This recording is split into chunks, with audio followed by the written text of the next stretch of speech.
দিদাবাড়ি বেড়াতে গিয়ে আমরা সকালবেলা চলে গেছিলাম বাজার করতে। আসলে আমরা যখনই দিদাবাড়ি আসি প্রত্যেকবার এরকম বাজার করতে চলে আসি, কারণ এই জিনিসটা আমাদের খুব ভালো লাগে। তো দেখো এখানে আমি, সরজিৎ এবং বিজয় তিনজন মিলে চলে এসেছিলাম। তো কিছু আলু নিয়েছিলাম, কিছু টমেটো নেওয়া হয়েছে, কিছু পেঁয়াজ নেওয়া হয়েছে, আর তারপরে মাছের বাজারে আসলাম।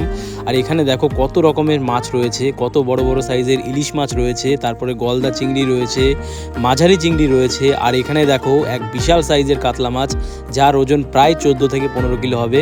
তো আমরা কিছু চিংড়ি মাছ নিচ্ছিলাম। আসলে আমাদের বাড়িতে আজকে ইঁচড় চিংড়ি করা হবে। দিদার গাছে ইঁচড় ধরেছে, তো ভাবলাম যে ইঁচড় চিংড়ি করা যাক।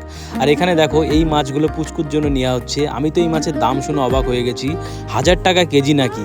তো মাছগুলো দেখতে কীরকম লাগছে একবার দেখো। তারপরে বাড়ি চলে এসেছিলাম, আর এখানে দেখো দিদা ইঁচড় কাটছে। আসলে এই বয়সে দিদা রান্না থেকে শুরু করে বাড়ির দেখাশোনা সব কিছু নিজে একাই করে। তো মাঝে মধ্যে দিদার জন্য একটু খারাপ লাগে যে দিদা এই বয়সেও কত কাজ করছে। তারপরে আর মাঝখানে ভিডিও করা হয়নি।